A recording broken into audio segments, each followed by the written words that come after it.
சில நல்லவர்கள் ஒரு கேள்வி கேட்டார்கள். வட தமிழ்நாட்டில் கூட்டம் வந்தது, தென் தமிழ்நாட்டில் கூட்டம் வருமா என்றார்கள். நான் திருப்பி கேட்டேன், தம்பிகளா, வருவது யாரு தெரியுமா?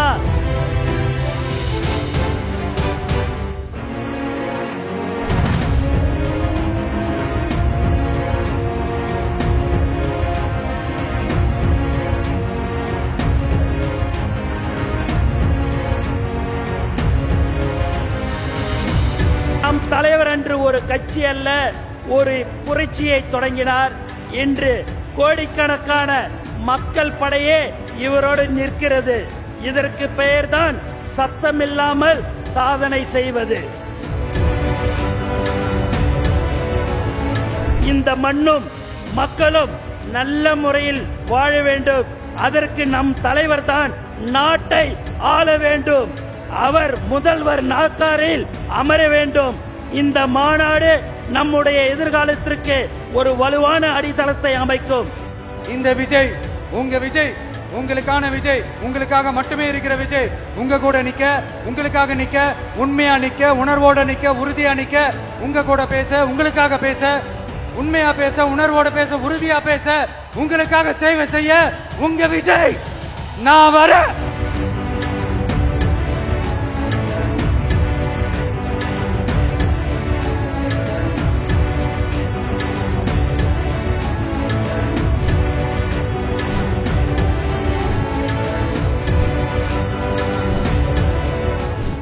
மதிப்புக்கும் மரியாதைக்குரிய பெரியோர்களே, தாய்மார்களே, தலைமை நிலைய நிர்வாகிகளே, மாநில பொறுப்பாளர்களே, கழக மாவட்ட செயலாளர்களே, சிறப்பு ஒருங்கிணைக்குழு உறுப்பினர்களே, மக்களை பத்திரமாக அழைத்து செல்லும் நகரம், ஒன்றியம், பேரூராட்சி, கிளைக்கழகம், வார்டு, பகுதி பொறுப்பாளர்களே, சகல சார்பு அணிகளின் நிர்வாகிகளே, ஊடகம், காவல், தீயணைப்பு, மருத்துவம் உள்ளிட்ட துறையினரே, தமிழக வெற்றி கழக தலைவர் அவர்களின் பாசத்துக்குரிய அப்பா அவர்களே, அம்மா அவர்களே, தளபதியின் நெஞ்சில் குடியிருக்கும் தோழர்களே, உங்கள் ஒவ்வொருவரின் உழைப்பிற்கும் தியாகத்திற்கும் நாங்கள் என்னென்றும் கடமைப்பட்டிருக்கிறோம். மேலும் உலக தமிழர்களில் உள்ளங்களிலும் இல்லங்களிலும் அண்ணனாக, தம்பியாக, எங்கள் வீட்டு பிள்ளையாக வந்திருக்கும் மாபெரும் அரசியல் ஆளுமை, மக்கள் விரும்பும் முதல்வர் வேட்பாளர், வருங்கால தமிழக முதல்வர், வெற்றி தலைவர் அவர்களே, அனைவருக்கும் என் பணிவான வணக்கம். இந்த மாபெரும் மாநாட்டின் தொடக்க உரையை வழங்குவதில் நான் பெருமை அடைகிறேன். சுமார் ஒரு ஆண்டுக்கு முன்பே விக்கிரவாண்டி வி சாலையில் முதல் மாநாடு நடத்தினோம். அன்று நம் மனதில் இருந்த எண்ணங்களை, ஆசைகளை நம் தலைவரோடு பகிர்ந்து கொண்டோம். நம் தலைவர் அன்று ஒரு கட்சி அல்ல, ஒரு புரட்சியை தொடங்கினார். இன்று கோடிக்கணக்கான மக்கள் படையே இவரோடு நிற்கிறது. இதற்கு பெயர்தான் சத்தமில்லாமல் சாதனை செய்வது. அதே போல இன்று நம் வெற்றி தலைவரின் ஆணைப்படி மதுரை மண்ணில் தமிழக வெற்றி கழகத்தின் 2ஆம் மாநாட்டில் நிற்கிறோம். இத்தனை லட்சம் மக்களை பார்க்கும் போதே ஒரே வார்த்தை தான் தோன்றுகிறது, வெற்றி, வெற்றி, வெற்றி. ஆம், இந்த மதுரை மாநாடும் மாபெரும் வெற்றி அடைந்துள்ளது. சில நல்லவர்கள் ஒரு கேள்வி கேட்டார்கள். வட தமிழ்நாட்டில் கூட்டம் வந்தது, தென் தமிழ்நாட்டில் கூட்டம் வருமா என்றார்கள். நான் திருப்பி கேட்டேன், தம்பிகளா, வருவது யாரு தெரியுமா? தாய்மார்களின் செல்ல பிள்ளை தெரியுமா? தமிழ்நாடு அதிரும் தெரியுமா? ஊருக்கு ஊரு, வீதிக்கு வீதி, வீட்டுக்கு வீடு வெற்றி தலைவரின் கொள்கை கூட்டம் தான்.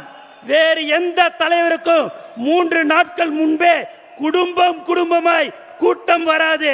தலைவா, உங்களுக்கு மட்டும்தான் வரும். தலைவரின் சிரித்த முகத்தை பார்க்கும் போதெல்லாம் இந்த ஆனந்தத்தின் நெஞ்சம் ஆனந்தம் அடைகிறது.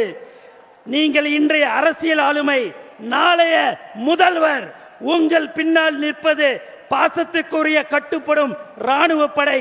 இப்படை நோக்கின் எப்படை வெல்லும். இன்றைய மாநாடு நாம் அடுத்து செய்ய போகும் வேலைகளுக்கு ஒரு வழிகாட்டியாக அமையும். தலைவரின் ஆணைகளை நாம் நிறைவேற்றுவோம். தமிழ் அரசியலில் மாபெரும் சாதனைகளை படைப்போம். நமக்கு தலைவரின் வார்த்தைகளே வேதம், தலைவரின் சொல்லே மந்திரம். தலைவா, நீங்கள் ஆணையிடுங்கள், அது நடந்துவிடும். கழகத்தின் கண்மணிகளே, நாம் இன்னும் வேகமாக வேலை பார்க்க வேண்டும். வேர்வை நதியில் குளிக்க வேண்டும். மக்கள் மனங்களை வெல்ல வேண்டும். நம் லட்சியம் ஒன்றுதான். இந்த மண்ணும் மக்களும் நல்ல முறையில் வாழ வேண்டும். அதற்கு நம் தலைவர் தான் நாட்டை ஆள வேண்டும். அவர் முதல்வர் நாற்காலியில் அமர வேண்டும். இந்த மாநாடு நம்முடைய எதிர்காலத்திற்கு ஒரு வலுவான அடித்தளத்தை அமைக்கும்.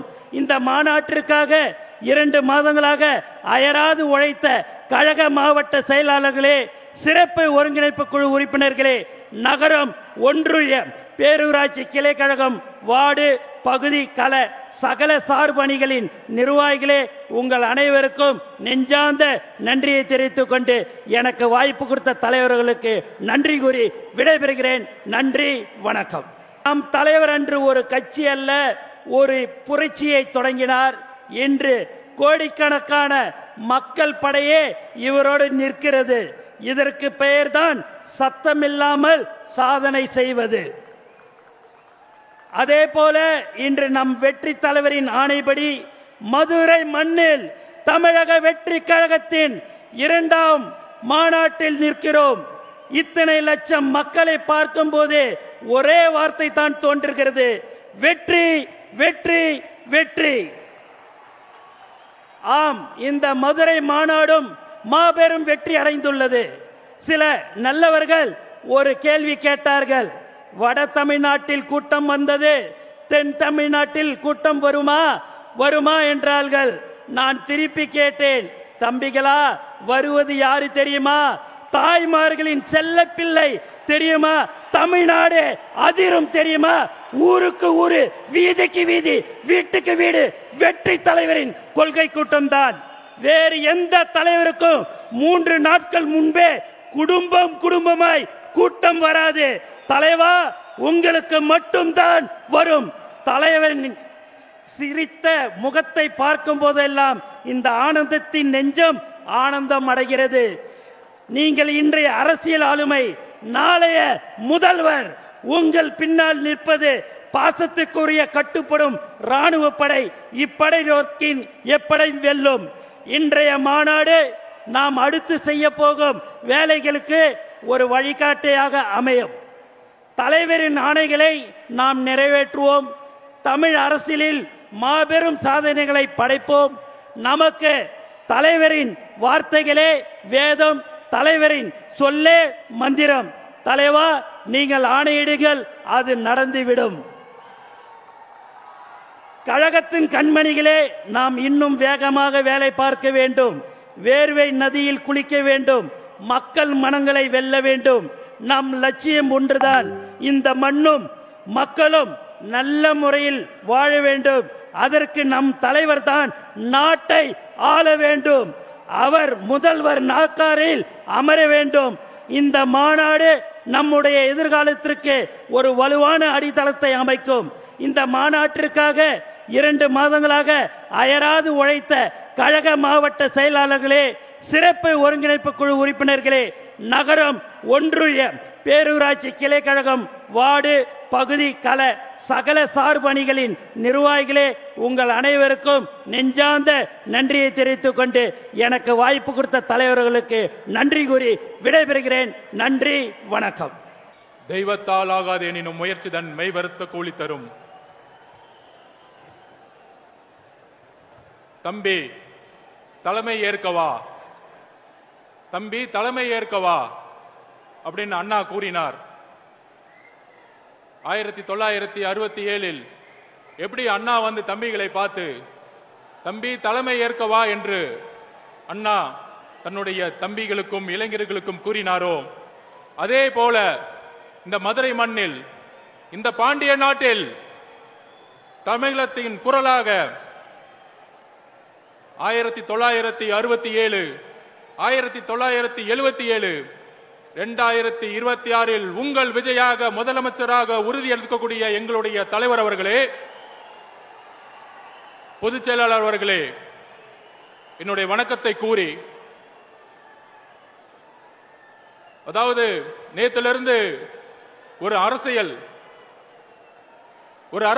அரசியல் கருத்துரை தமிழகத்தில் எல்லா மீடியாலையும் உருவானது, மக்கள் மனதில் உருவானது. கொள்கை தலைவரா 5 தலைவர்களை உறுதிப்படுத்தி கட்சியை வழிநடத்தக்கூடிய இந்த நேரத்தில் எதற்கு மாநாடுடைய முகப்புரையில அறிஞர் அண்ணாவையும் புரட்சி தலைவர் எம்ஜிஆர் அவர்களையும் ஏன் மாநாடுடைய முகப்புரையில தலைவர் விஜய் அவர்கள் கொண்டு வந்தாருங்கிற ஒரு பெரிய விவாதம் உருவானது. அந்த விவாதத்தின் பதிலை நாங்கள் கூறுகிறோம். 1967 அண்ணா உருவாக்கிய சமூக நீதிக்கான அரசு எல்லோருக்கும் சமமான அரசு. திராவிடம் என்றால் எல்லோருக்கும் சமமான, எல்லா சாதியும் எல்லா மதமும் தமிழ்நாட்டில் சமத்துவத்தை நோக்கிய ஒரு அரசியலையும், இளைஞர்களுக்கான அரசியலையும், ஊழலற்ற ஒரு அரசியலையும், சிறுபான்மைகளுக்கான ஒரு அரசியலையும், எல்லா மதங்களுக்கும் எல்லா சாதிகளுக்கும் ஒரு அரசியலை உருவாக்கினார். அதுதான் திராவிடம். அந்த திராவிடத்தை வழிவந்து கலைஞர் கருணாநிதி அவர்களும் புரட்சி தலைவர் எம்ஜிஆர் அவர்களும் 1971 தேர்தலை எதிர்கொண்டார்கள். எம்ஜிஆர் அவர்கள் கலைஞர் கருணாநிதியுடன் தேர்தல் அரசியலை தன்னுடைய முழு தியாகத்தையும் உருவாக்கி மிகப்பெரிய வெற்றியை அடைந்தார்கள். ஆனால் 1971 மிகப்பெரிய வெற்றி பெற்ற பிறகு அண்ணா உருவாக்கிய கொள்கையிலிருந்து, சமூக நீதியிலிருந்து, ஊழலற்ற ஆட்சியிலிருந்து தன்னுடைய குடும்பத்திற்கான கட்சியாக கலைஞர் கருணாநிதி அவர்கள் மாற்றிய பொழுது அன்றைக்கு குரல் கொடுத்தார். 1972 புரட்சி தலைவர் எம்ஜிஆர் அவர்கள் கட்சியை உருவாக்கினார். அந்த கட்சியை உருவாக்கி 1977 மிகப்பெரிய அரசியல் வெற்றியை பெற்றார். ஆக அண்ணா அவர்களுடைய குறிக்கோளை கலைஞர் கருணாநிதி அவர்கள் தன்னுடைய குடும்பத்திற்காகவும் தன்னுடைய ஊழலுக்காகவும் திமுக கட்சியை மாற்றிய பொழுது புரட்சி தலைவர் உருவானார். இன்றைய காலகட்டம் என்ன? இன்றைக்கு தமிழகத்தை ஆண்டு கொண்டிருக்கின்ற திரு மு க ஸ்டாலின், முதலமைச்சர் திரு மு க ஸ்டாலின் அவர்கள் தன்னுடைய தந்தையிடமிருந்து ஒரு பாடத்தை கத்துக்கிட்டாரு. என்ன பாடம்? திரு கலைஞர் கருணாநிதி அவர்கள் தன்னை சுத்தி இருக்கக்கூடிய 10 குடும்பத்துக்கும் சேர்த்து ஒரு மிகப்பெரிய ஊழல் சாம்ராஜ்யம் உருவாக்கினார்.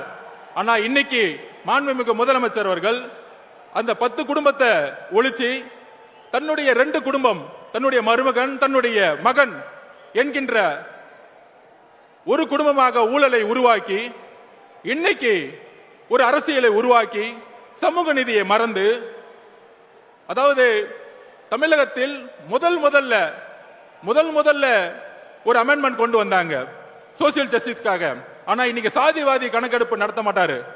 ஏன்னா அதுதான் பிஜேபியோட ஒரு உறவு. அதுக்கப்புறம் இன்னைக்கு ஊழல் மட்டுமே இருக்கக்கூடிய திரு முதல்வர் அவர்கள் சமூக நீதியை மறந்தாரு, சாதி அரசியலை உருவாக்கினாரு, ஊழலை உருவாக்கினாரு. இன்னைக்கு மதுரை மண்ணில் இருக்கக்கூடிய அமைச்சர் மூர்த்தி இருக்கிறாரு. இந்த மாநாட்டிற்கு எத்தனை தடைகளை உருவாக்கினார் தெரியுமா? அத்தனை தடைகளும் உடைச்சு இங்க நின்னுக்கிற கூட்டம் தான் நம்மளுடைய தமிழக வெற்றி கழகத்துடைய கூட்டம். இந்த மதுரை மண்ணிலிருந்து சொல்லின, இந்த மதுரை மண்ணுடைய பிடி பழனிவேல் தியாகராஜன் சொன்னார், இந்த ஆட்சிக்கு வந்தவன மருமகனும் மகனும் மிகப்பெரிய ஊழலை செஞ்சுட்டாங்கப்பா. அப்படி சொன்ன உண்மைக்காக இன்னைக்கு அமைச்சரவையிலிருந்து ஓரம் கட்டப்பட்டாரு. ஆனா இன்னைக்கு யாரு இருக்கா? இந்த மதுரை மண்ணிலிருந்து மூர்த்தி இருக்கிறார். மூர்த்தி என்ன சமூக நீதி காவலரா? ஏன் ஒட்டுமொத்த ஊழலையும் குடும்பத்துக்கு கொடுக்கக்கூடிய ஒரு அமைச்சர்களை தான் உருவாக்கி இருக்கிறாங்க. அப்படி ஒரு அரசியலை இருக்கக்கூடிய நேரத்தில் திரு அண்ணா அவர்களுடைய குறிக்கோளை நிறைவேற்றாத மாண்புமிகு முதலமைச்சர் மு க ஸ்டாலின் அவர்கள் அவருடைய திமுக என்றைக்கோ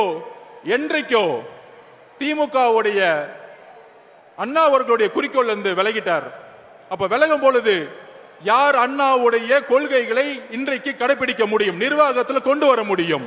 ஒரே தலைவர், எங்களுடைய தலைவர் அவர்கள் தான். எல்லாரும் சொல்லலாம், திமுகவுக்கும் தமிழக வெற்றி கழகத்திற்கும் கொள்கை ஒன்றுதான். அறிஞர் அண்ணாவும் புரட்சி தலைவர் எம்ஜிஆர் அவர்களும் ஏழ்மையும் சமத்துவத்தையும், ஏழ்மையை ஒழிக்கணும், சமத்துவத்தை உருவாக்கணும் தான் கட்சி ஆரம்பிச்சாங்க. அதுக்கப்புறம் இன்னைக்கு அதிமுக எந்த நிலைமையில இருக்கு? அண்ணா அவர்களுடைய குறிக்கோள் திரு மு க ஸ்டாலின் அவர்கள் விலகிட்டாரு. ஆனா புரட்சி தலைவர் எம்ஜிஆர் அவர்கள் உருவாக்கிய கொள்கை, அதை வழிநடத்திய அம்மா ஜெயலலிதா அவர்களுடைய கொள்கையிலிருந்து தடமாறி இன்னைக்கு பிஜேபியோட உறவு வச்சுக்கிட்டு தமிழகத்துல பிஜேபியை இன்னைக்கு பின்புற வாசல் வழியாக அதிகாரத்தை அடைகிறதுக்கு அதிமுகவுடைய இன்றைய தலைமை எல்லா முயற்சிகளும் செஞ்சிட்டு இருக்கு.